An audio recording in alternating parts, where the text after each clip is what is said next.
Earlier today, I typed in on my computer what were the top 10 mafia related questions. And the answer I received were basically typical questions. Personally, I feel the ones posted by you viewers are far better. But let's go into what we have. Question 1. Why do mobsters become informants? Is it a fear of prison, betrayal by their own family, or money in a new life? Here's what I could say. 90 to 99% of the guys who cooperated did so because they faced serious time or were already sentenced and wanted to get out from under it. 1 to 10% had to do with members who were being falsely labeled and faced internal threats or possible death. Look, if a person fears going to prison, they have no business even being in the mob. I can't see someone cooperating for money because there's really no money in it. Has the government given guys a lot of money? Yes, but that's a rarity. I'll give you a good example. In the very beginning, I told the FBI that if I had to walk off my job for security reasons, I wanted them to cover my salary until I gained other employment. They agreed, and this conversation took place in front of the AUSA, Hagen Scotton, former senior agent Ted Otto, and my lawyer Anthony Straza. So this request wasn't unofficial in the least. Well, the time came when I did have to leave my job, and the FBI covered my salary. Within about 2 to 3 months, I was hired by a different company. Unfortunately, about 2 to 3 months into the job, I again had to leave. Actually, I was told by the FBI to walk off the job. So naturally, I wanted them to pay my salary, like we previously agreed upon, until I found a new job. Well, watch what they pulled on me. Let's just say the salary of the first job that I left was about $1,500 take home a week, but the second job salary was around $1,750 per week. The FBI refused to pay it and told me, no, we agreed to paying the first salary, which was absolutely not true. They agreed to paying my salary if I had to walk off a job for security reasons. There was never no talk of a cap on the salary. And at the end of the day, the FBI beat me out of that extra $250 a week. So if someone cooperates because they think there's money to be made, they're sadly mistaken. I guess if a person wants to start over and get a new life, which would include them entering the witness protection program, then that's always an option. I think putting money on the side and disappearing on your own is a much better one. Question 2. Is the American Mafia still powerful today? How much influence do the five families still have, and are they involved in the same crimes as before? To say that the mob's no longer powerful would be incorrect. As far as organized gangs, the mob above all of them are both powerful and influential, but nowhere where they once was. Do they have influence with the unions? Yes, of course. But again, not like they did in the past. Crimes change with the times. The historical crimes are still there and put into effect, like gambling, loan sharking, extortion, etc. Question 3. Who is the most powerful boss of all time? Carlo Gambino, Salvatore Riina, Lucky Luciano, or Matteo Messina Denaro? My answer would have to be, in America, Carlo Gambino held the most power and influence. In Italy, that would be Toto Riina, who was extremely powerful. He was someone who ordered the murders of 2 prosecuting magistrates, and both hits were carried out. Question 4. What was the biggest mistake a mafia boss ever made? Trusting the wrong person, starting a war, or ignoring warnings about an informant? I'm sure throughout mob history, bosses have experienced all 3. Like for instance, Chin Gigante not taking heed to the warnings about Peter Savino. One of the most talked about mistakes would fall on Vic Amuso regarding gas pipe, because at any point, Vic could have taken him down as underboss. I'm sure he kicks himself for not seeing gas pipe for what he truly was, a psychopath. Question 5. How does someone become a made member of the Mafia? What are the requirements?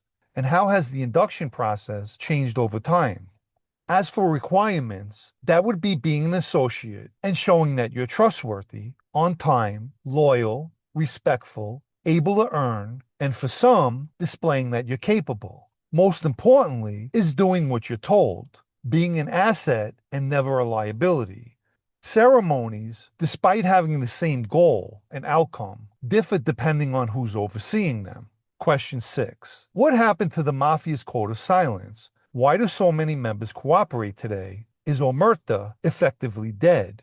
If you look back at Joe Valachi, he was a big deal at that time. But today, if you hear someone cooperating, it's not that big of a deal. The government even knows if they pinch 30 guys, at least one or a few will cooperate. It's no longer shocking news. Bosses have cooperated. Omertà naturally still exists, yet it's often broken, for various reasons I've already discussed. Question 7. Which mafia betrayal changed history the most? Tommaso Buscetta, Sammy Gravano, or Joe Valachi? Valachi cooperated at a time when doing so was essentially unheard of. With Gravano, many people didn't see it coming, including John Gotti. I think his cooperation caused a domino effect in the mob, which in turn caused a big change in the history. But Tommaso Buscetta, in Italy, was considered very significant and someone who also caused a chain reaction. His information exposed people, not only in Italy and Sicily, but internationally. He was viewed as a very important member who was driven by revenge to help prosecutors do damage to the mafia.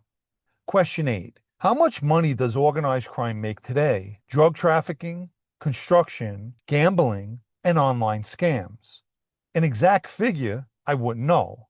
In Italy, drug trafficking is their main source of income. Here in the United States, construction has always been the mob's moneymaker, gambling as well. I'm not sure about online scams. I recently said, if there's a way to make money, the mob will definitely figure it out. Question 9. What's the difference between the Sicilian Mafia, 'Ndrangheta, and Camorra? Structure, rules, or global influence? I would say all three of the mafias as a whole represents the same type of criminal organization or enterprise. The Sicilian Mafia was once the most powerful, but over the past decade or so, the 'Ndrangheta took up that position. Lately, if you've been following my videos, the Camorra has been rising its head in a big way. All three organizations are structured differently, with the 'Ndrangheta having a unique layering system with the ultra-secretive ceiling of people who are the true power. Everyone beneath that ceiling makes up the 'Ndrangheta, the brand. Italian law enforcement has yet to arrest anyone belonging to that ceiling, the highest level of organized crime. Recently, all three mafias are jointly working together in what authorities dub a consortium or super mafia. If you haven't liked this video yet, please take the time now and give it a like, as it helps with YouTube's algorithm.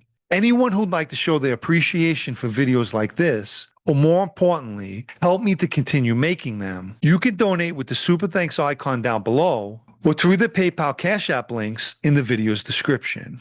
Let me quickly mention my blog, also called Sitdownnews, especially for those of you who still enjoy reading. The site can be found at sitdownnews.com and is a paid subscription. And for question 10, the final question. Could the mafia ever return to its former power, or has law enforcement and technology permanently changed the game?